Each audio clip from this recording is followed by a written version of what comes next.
Have you ever caught yourself scrolling through social media, seeing someone else's perfect life, and suddenly feeling like you're falling behind? Maybe it's a friend who bought a new car, someone who just got promoted, or even that stranger who seems to have the dream body. In that moment, your own achievements feel small, your progress feels invisible, and you start to wonder, what am I even doing with my life? If that sounds familiar, you're not alone. In fact, comparing ourselves to others is one of the most common psychological traps we all fall into.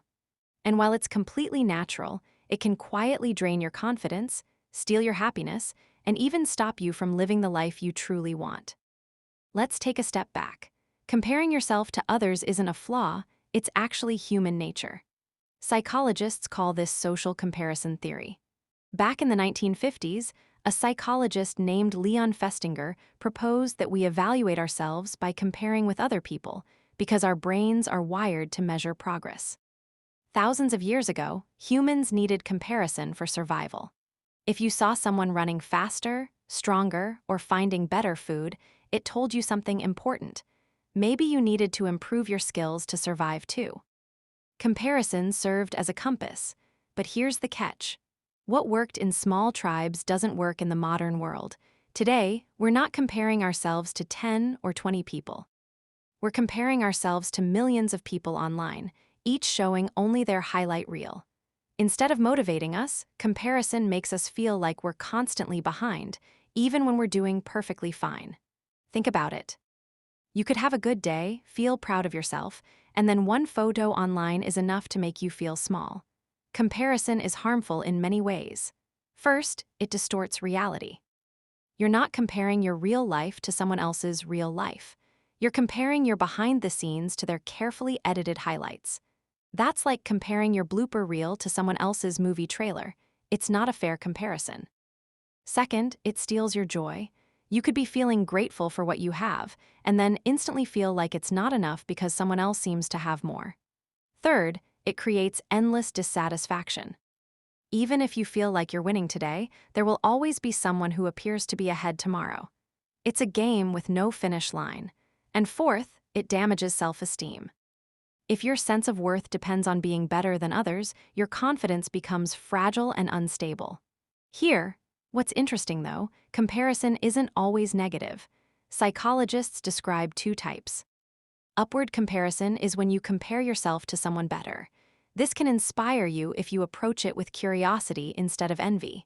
For example, asking, "What can I learn from this person?" instead of, "Why am I not them?" Downward comparison is when you compare yourself to someone worse off.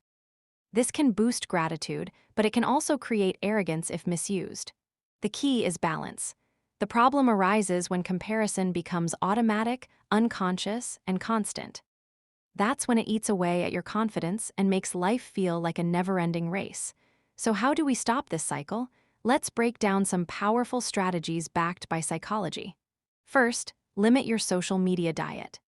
Social media is comparison on steroids. If you feel worse after scrolling, that's a sign you need boundaries.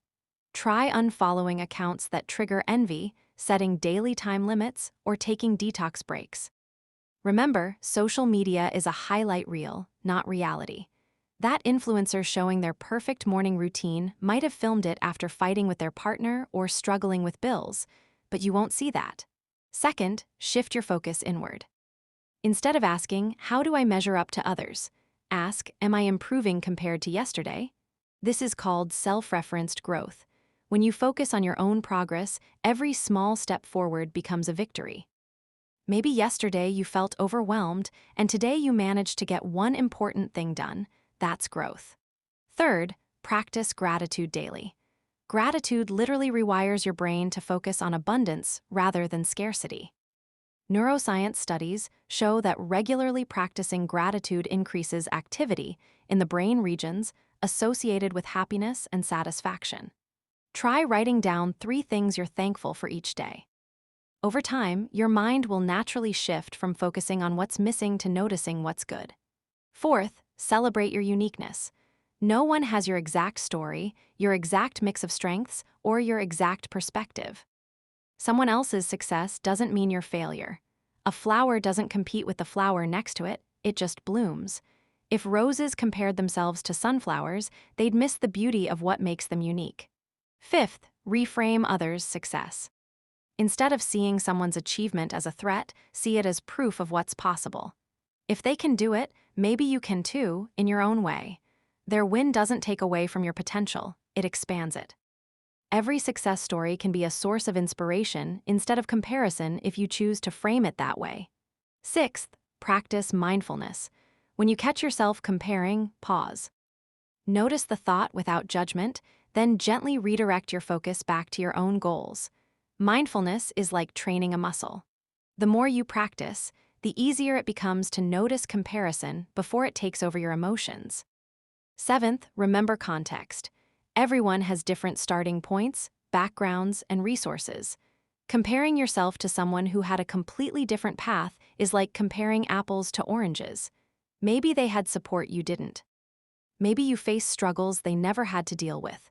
Your journey is not theirs, and that's okay. Here's a perspective that might change everything. What if you already are enough, right now, as you are? Think about it. The version of you 5 years ago probably dreamed of being where you are today. Yet here you are, still feeling not enough because you're chasing someone else's timeline. Life is not a race. There's no universal scoreboard, no finish line where someone hands you a trophy for being better than others. The real game is about becoming the best version of yourself, and the only competitor worth facing is yesterday's you. And let's be real, the person you're comparing yourself to might be comparing themselves to you. That friend with the big house might wish they had your freedom.